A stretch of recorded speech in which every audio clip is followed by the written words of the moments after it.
Tango ebelemi ilembo nyonso emonani kala te suka ya mokili nde nyonso awa na se suki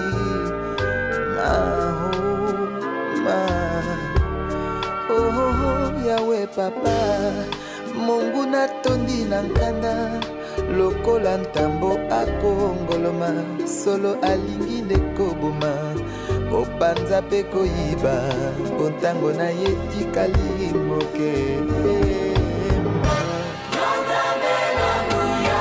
Shalom, shalom, bien-aimés dans le Seigneur. Merci de vous connecter nombreux sur notre chaîne YouTube Ministère Jésus-Christ t'appelle au salut. Nous sommes très heureux de vous voir encore devant votre petit écran ou bien votre petit téléphone ou bien aussi votre laptop. Bien-aimés dans le Seigneur, aujourd'hui nous avons un thème très important. Nous allons parler de quelle heure prophétique sommes-nous arrivés. À quelle heure prophétique sommes-nous arrivés? L'heure est très très grave. Beaucoup de chrétiens continuent encore à somnoler. Beaucoup de chrétiens sont encore dans les sommets spirituels. Alors que la nuit est avancée. Nous sommes dans les temps où nous appelons la nuit prophétique. Vous savez que dans Matthieu 25, les cris de minuit, l'époux devait revenir la nuit. La Bible dit, au milieu de la nuit, on cria, voici l'époux, allez à sa rencontre. Donc cela veut dire que Jésus reviendra quand il sera minuit prophétique. Et nous sommes déjà proches de minuit prophétique parce que Jésus nous a donné des signes prophétiques. Et ces signes prophétiques que nous allons voir aujourd'hui dans notre émission qui vont nous réveiller. Ces signes prophétiques doivent nous réveiller pour que nous ne pensions pas à côté. Vous savez que les vierges folles ne sont pas rentrées pour une seule raison, parce qu'elles sont venues en retard. Une seule raison, parce qu'ils n'ont pas su lire en quel temps prophétique ils étaient arrivés. Pendant qu'ils étaient allés chercher l'huile, l'époux est arrivé, les vierges sages sont rentrées. Bien-aimés, ne soyez pas parmi les vierges folles, parce qu'elles n'ont pas pu lire les temps prophétiques. Or, les temps prophétiques, pour les lire, c'est à partir d'Israël qui est notre horloge. Alors, quand nous lisons dans Romains chapitre 13, verset 11, il est écrit ceci. Cela importe d'autant plus que vous savez à quel temps nous sommes.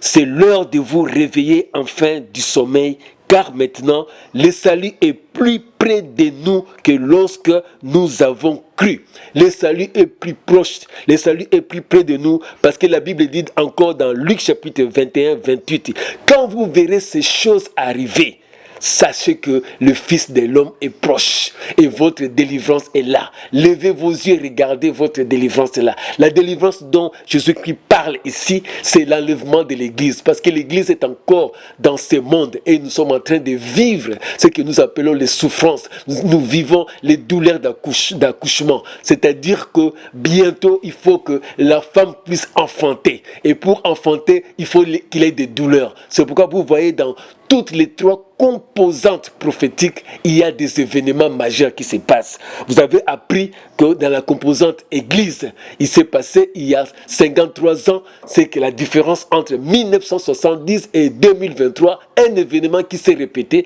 c'est le réveil spirituel à Asbury University. Ça s'est passé le 3 février 1970. Et puis ça s'est répété cette année encore, au mois de février. Cette fois-ci, c'était le 8 février 2023. Or, c'est le Saint-Esprit qui a fait que ces manifestations-là du Saint-Esprit, les gens puissent voir, remarquer et vivre ce que nous appelons les dons spirituels. Donc, ce n'est pas un hasard. Personne ne peut dire que non, ça a été programmé. Personne. Donc, quand c'est arrivé pour la première fois, les chrétiens qui étaient dans cette université de Asbury priaient comme d'ordinaire. Mais le Saint-Esprit est descendu sur eux. C'est comme le jour de la Pentecôte. C'est un signe prophétique que beaucoup de gens probablement ont pris à la légère, surtout ceux qui ne croient pas aux manifestations du Saint-Esprit. Et Dieu, pour les répéter encore, il a pris Israël qui est l'horloge. Ce qui s'est passé le 7 octobre 2023 de cette année, c'est une répétition du 6 octobre 1973, la guerre de Yom Kippour. Et vous avez vu en Israël ce qui s'est passé. Tout le monde est au courant maintenant parce que vous savez que l'Apocalypse, donc quand nous lisons plutôt dans Zacharie chapitre 12, verset 1 à 2, la Bible dit que je ferai de Jérusalem une pierre pesante pour toutes les nations. Depuis 1948, les conflits israélo-arabes, c'est un conflit qui n'a toujours pas de solution. Un conflit qui n'a pas de résolution, malgré que tout ce qu'on a dit, les Nations Unies, le Conseil de sécurité, partout, il y a eu plus d'une trentaine de résolutions de l'Assemblée générale des Nations Unies et des conseils de sécurité, de processus de paix, partout. Vous savez, on n'a pas trouvé jusqu'à présent de solution, mais les gens ne se demandent pas, mais pourquoi il n'y a pas de solution? C'est parce que c'est une guerre prophétique. Dieu a prévu cela parce que c'était pour nous donner le salut de l'humanité. Nous avons parlé dans notre précédente émission que la présence d'Israël, parce que Christ devait naître dans une nation, et cette nation c'est Israël, et c'était une promesse, accomplissement de la promesse faite à Abraham, qu'il devait lui donner une nation, il devait donner un peuple, et c'est là que devait naître le Rédempteur Jésus-Christ. Maintenant que l'accomplissement s'est fait quand Christ est mort à la croix, le salut maintenant est offert à tout le monde. Quiconque croit à Jésus-Christ devient sauvé quand il reçoit Jésus-Christ comme Seigneur et Sauveur. Maintenant que Israël qui a occupé une terre qui appartenait à un peuple jadis, au début c'était les Cananéens, c'était les Phérésiens, c'était les Jébusiens, c'était les Amoréens, il y avait plein. Dieu les avait chassés un à un pour que Israël puisse avoir une terre. Mais maintenant, cette guerre-là, comme tu dis, c'est Dieu qui a voulu que cette guerre-là ait lieu parce qu'il a chassé ces habitants qui étaient là, qui n'existent plus aujourd'hui. Maintenant, ce sont les Palestiniens qui sont là avec les mandats britanniques. Quand en 1920, le mandat britannique a commencé en Palestine, parce qu'on appelait cette terre Palestine en ce moment-là. Et en 1948, Israël, il y a eu la création de l'État d'Israël. Mais Israël, en créant cet État, il y avait déjà des peuples qui habitaient là. Donc c'est une guerre que Dieu lui-même a voulu et que Dieu lui-même mettra aussi fin. Alors c'est un signe. Pourquoi ça s'est répété? La même guerre-là de Yom Kippour qui s'est passé en 1973 au mois d'octobre, de la même façon en 2023 au mois d'octobre encore. C'est un signe qui doit nous réveiller. Alors, l'un des signes encore que nous sommes en train de parler quand nous lisons dans Galates chapitre 1er, à partir du verset 6 jusqu'à 7, il y a ce qu'on appelle le faux évangile. C'est le faux évangile qui a endormi les chrétiens. Les chrétiens, au lieu de voir les signes, comme la Bible dit ici dans Luc chapitre 21, à partir du verset 27-28, quand vous voyez ces signes-là, quand vous remarquerez ces signes, sachez que le Fils de l'homme est à la porte, est proche. Mais pourquoi les gens ne remarquent pas? Parce que les gens sont tombés dans le réveil, plutôt dans le sommeil spirituel. Le réveil spirituel qu'on devait avoir, le diable est venu s'aimer, ce qu'on appelle le livret. Alors que Dieu est venu à s'aimer le blé, vous regardez la parabole des blés et des livrets. Dieu a sémé le blé qui était la bonne graine pour que le royaume de Dieu, c'est-à-dire la vraie parole de Dieu, soit prêchée à travers le monde. Mais Satan est venu aussi faire la contrefaçon, c'est-à-dire sémer le faux évangile. Le faux évangile consiste à ce que nous appelons l'humanisme. L'humanisme, c'est-à-dire qu'aujourd'hui dans les églises, les gens viennent pour des problèmes, leurs problèmes sociaux. C'est vrai, nous avons tous ces problèmes sociaux, mais le grand problème c'est que Satan a fait que les gens, au lieu de venir pour Jésus-Christ d'abord, c'est-à-dire recevoir Jésus-Christ comme Seigneur et Sauveur, les gens viennent parce qu'ils ont des problèmes de maladies, ils ont des problèmes d'argent, il y a des problèmes de toutes sortes de problèmes qu'il y a actuellement. Alors les églises sont remplies par des gens qui sont venus pour qu'on leur trouve des solutions à leurs problèmes. Ils ne sont pas venus pour donner leur vie à Jésus-Christ. C'est une preuve que nous avons déjà quand vous allez dans l'église, vous voyez ces mêmes gens qui remplissent les églises, ce sont les mêmes gens qu'on retrouve quand il y a les concerts de musique profane. Les mêmes gens qui viennent à l'église, c'est les mêmes gens qui remplissent les stades avec les concerts de musique profane. Ce sont les mêmes gens qui se retrouvent aussi dans les bars, les mêmes gens qui se retrouvent aussi dans des manifestations, comme je ne sais pas appeler mondaines. Et ils sont là dans le péché, ils sont dans l'impudicité, ils sont dans le vol, ils sont dans les détournements. Alors à quoi bon? C'est-à-dire ils viennent à l'église que pour chercher ce que je peux appeler aussi des bénéfices. Alors qu'il faut plutôt avoir le salut qui est en Christ et le reste vient après. Donc c'est un signe que aujourd'hui l'humanisme qui est prêché dans l'église avec des versets bibliques savamment ajoutés, les gens vont penser qu'on vous prêche l'évangile. Non, parce que si on vous prêchait l'évangile, vous allez voir qu'en Christ nous avons tout. Christ c'est tout. En Christ tout y est compris. C'est-à-dire nous allons dans l'évangile pour Christ et pour Christ. Pour Christ et par Christ nous vivons. Nous vivons pour Christ et par Christ. Mais aujourd'hui, nous ne vivons pas pour Christ. Nous voulons utiliser Jésus-Christ comme un instrument, un moyen par lequel nous voulons avoir des bénéfices, nous voulons avoir des guérisons, nous voulons avoir de l'argent, nous voulons avoir des mariages, nous voulons avoir des voitures, nous voulons avoir tout cela. Et c'est ça qui fait endormir l'église aujourd'hui. Et les gens ne savent pas que le temps est grave, le temps est dangereux. Nous devons faire très attention, nous réveiller. La Bible dit, c'est l'heure que nous devons nous réveiller maintenant. C'est le temps. En quel temps nous sommes? C'est l'heure de vous réveiller enfin du sommeil, car maintenant le salut est plus proche de nous que lorsque nous avons crié. Alors, il y a un autre signe, parce que les prophéties bibliques s'adressent à l'Église, s'adressent aux nations, puis s'adressent aussi à Israël. Alors, aux nations, vous savez que là, remarquez combien il y a des répétitions. Il y a presque chaque année des tempêtes, des inondations. Dernièrement, hier, il y a eu ce qu'on appelle la tempête Ciara en France. Il y a eu encore ce matin, j'ai suivi, il y avait les tremblements de terre en Népal, il y a eu des tremblements de terre en Turquie, tremblements de terre en Afghanistan. Donc vous avez vu, ça commence à se répéter. Les gens vont dire non, c'est le réchauffement climatique, tout ça c'est le fruit du réchauffement climatique, mais les gens ne savent pas lire les signes des temps. Jésus nous dit de regarder les signes des temps. Matthieu chapitre 24 à partir du verset 32, 33, 34. Quand vous verrez ces signes là, remarquez très bien, le figuier et notre horloge, c'est-à-dire Israël. Quand vous voyez ces signes s'accomplir, c'est que le Fils de l'homme est proche de la porte pour venir prendre son église, parce que l'église doit partir. Parce que quand l'église va partir, il faut que Jésus-Christ vienne maintenant accomplir, restaurer Israël. Donc toutes ces douleurs de l'accouchement que nous avons maintenant, c'est-à-dire les souffrances dans le monde, tout ça, ça concorde pour que les chrétiens puissent se préparer comme des vierges sages, parce que c'est à minuit, c'est-à-dire minuit prophétique que Jésus venait chercher son église. Minuit prophétique, c'est-à-dire quand il y a une totale obscurité, où il y a un mélange, il y a une confusion entre les biens et les mal. Comme aujourd'hui, si tu veux être dans les biens, on te trouve que non, toi, tu ne vis pas comme les autres. C'est-à-dire, tu es indexé, tu es marginalisé. Tous ceux qui veulent vivre pieusement leur vie chrétienne sont persécutés, comme la Bible dit. C'est l'inversion des valeurs. Nous sommes dans un moment où un voleur est content de montrer ce qu'il a volé. Il est content de montrer le butin de son vol. Tous ces gens-là sont contents. C'est-à-dire, quel monde nous sommes? Une prostituée qui est contente de montrer sa richesse, elle va dire à partir de sa prostitution, il a gagné une voiture, il a une maison, c'est-à-dire avec ses concubins, on lui a acheté une maison. Quand je lis tout cela, je me dis, mais dans quel monde nous sommes? Et puis en plus encore, quand nous voulons aller dans l'église, aujourd'hui c'est ce que nous appelons encore l'abomination de l'apostasie, l'abomination de la séduction religieuse. Les gens sont en train comme ça, activer les anges. Dans les églises, maintenant, on active les anges. Alors que lisez dans la Bible, personne, aucun homme n'a jamais activé les anges. Les anges, ce sont des esprits que Dieu envoie pour les services des saints. Jamais un homme n'a jamais activé un ange. Aujourd'hui, on vous montre comment activer les anges pour votre bonheur, pour réussir dans la vie. Donc tout ça, c'est la cabale juive. La cabale juive qui est entrée dans l'église, et l'église, au lieu de prêcher le vrai évangile, parce que nous avons besoin de Jésus-Christ. Nous n'avons pas besoin de l'ange. Nous ne sommes plus autant de l'ange, nous sommes autant de Jésus-Christ.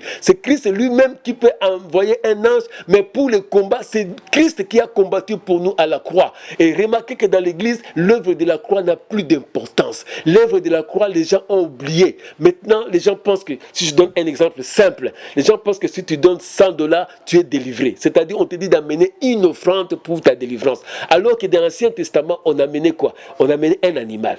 On amenait un animal qu'on appelait les sacrifices expiatoires pour le péché, ou bien les sacrifices de l'Holocauste où on devait brûler. Donc, or, nous savons que dans la Nouvelle Alliance, tous ces sacrifices, c'est Christ qui a tout accompli. Donc nous n'avons plus d'amener un sacrifice pour avoir une bénédiction. Nous n'avons plus d'amener de l'argent pour une bénédiction, parce que Christ a été sacrifié à la croix pour nous, pour tout. C'est pourquoi il a dit tout est accompli. Tu n'as pas besoin de donner $100 pour avoir une bénédiction. Mais au contraire, Dieu te demande s'il faut donner l'argent. L'argent, c'est pour les services, pour contribuer à l'avancement de l'œuvre de Dieu. Mais en le donnant, ce n'est pas pour avoir, comme on le dit, s'aimer pour avoir beaucoup d'argent. Non, on sème quoi dans l'église? Nous s'aimons ce que Dieu nous a donné comme notre vie, c'est que nous venons parce que nous nous donnons à Jésus-Christ. Quand nous nous donnons à Jésus-Christ, c'est ça, c'est que Dieu nous demande. Il demande notre vie, parce que lui a donné toute sa vie. Nous aussi, nous devons donner toute sa vie. C'est ça que nous devons donner. Mais si tu donnes ton argent alors que ta vie est encore dans le péché, qu'est-ce que tu vas gagner? Rien. Tu vas gagner juste la mort, car le salaire du péché, c'est la mort. Donc nous avons vu tout cela, que ça a amené l'église dans le sommeil. L'église est complètement dans le sommeil, parce que ceux qui sont en train de diriger l'église aujourd'hui, ce ne sont pas ceux que Dieu a envoyés. Donc qu'aujourd'hui, on a des faux Christ, on a des faux prophètes, et ces gens qui sont venus avant. Et quand ils viennent vous prêcher tout sauf l'évangile de Jésus-Christ. Galates chapitre 1er, verset 6, quand vous lisez 7 jusqu'à 8, jusqu'à 9, il dit que les gens veulent prêcher. Paul dit ceci: si je dois prêcher pour plaire aux hommes, à ce moment-là, je ne suis pas un ministre de Dieu. Parce que l'évangile que j'ai reçu, c'est l'évangile de Christ. C'est un évangile pour amener des gens au salut. Mais aujourd'hui, nous voulons prêcher pour plaire aux hommes. Quand nous prêchons, les gens vont dire que non, il a bien prêché, c'est une bonne prédication, nous sommes contents. Mais à la fin, qu'est-ce que ça a changé? Ça n'a rien changé parce que l'homme reste toujours ce qu'il est. Pour que l'homme puisse changer, il faut que le vrai évangile, la vraie parole de Dieu touche l'âme, touche l'esprit. Parce qu'il faut que l'esprit puisse prendre décision d'abandonner le péché. Il faut que l'âme soit touchée par ce qu'on appelle la pénitence, c'est-à-dire la repentance. La personne doit se sentir que non, je suis pécheur, ça m'a fait mal, je vais abandonner le péché, maintenant je vais donner ma vie au Seigneur. Mais aujourd'hui, est-ce que nous avons ça encore dans nos églises? Quand l'apôtre Pierre a prêché le jour de la Pentecôte, ceux qui ont écouté l'apôtre Pierre ont dit: homme frère, que ferons-nous? C'est-à-dire qu'ils étaient touchés par la parole de Dieu. Mais aujourd'hui, qui est touché encore par la parole de Dieu? On va plutôt dire: amen, j'ai cette prophétie, je donne $100, je donne $500. Mais la personne vit toujours avec un deuxième bureau, il vit avec l'argent qu'il a volé, il a construit des maisons avec ça, il n'a toujours pas abandonné le péché. Mais il est là en train de s'aimer, il est là en train de sceller, soi-disant, les prophéties. Vous voyez qu'on ne prêche plus la parole de Dieu. La vraie parole de Dieu doit amener l'homme qui est dans le péché pour le ramener à la vie. La vie, c'est en Jésus-Christ. Parce que Christ est la vie. Christ est la vie. Alors, nous vous bénissons, vous nous avez suivis. Nous avons compris qu'aujourd'hui, le monde est dans le sommeil spirituel. Et la Bible nous dit, c'est l'heure afin de nous réveiller du sommeil spirituel.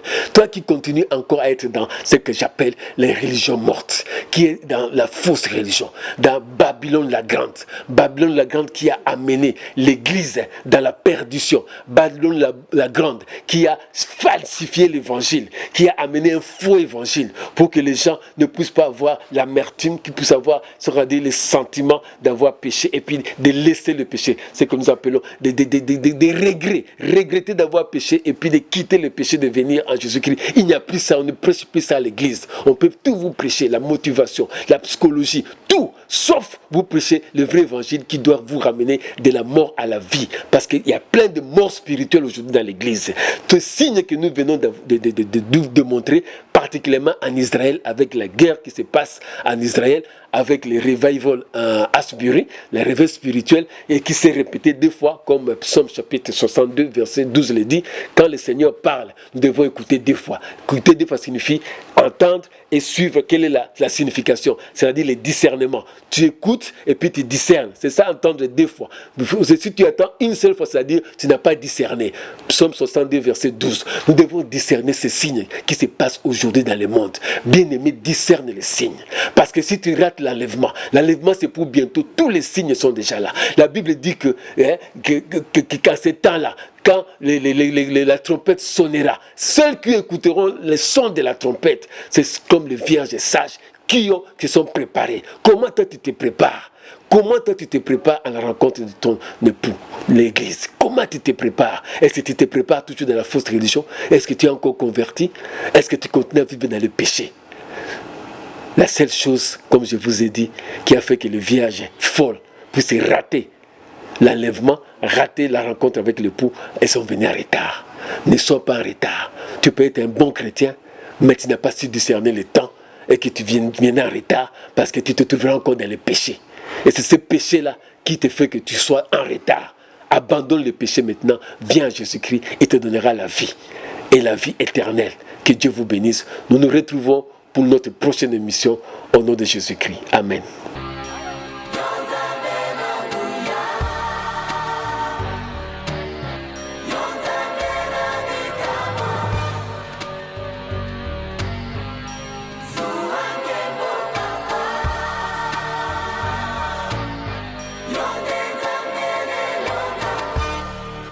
Lelo ntango ebelemi ilembo nyonso emonani kala te suka ya mokili nde nyonso awa na se esuki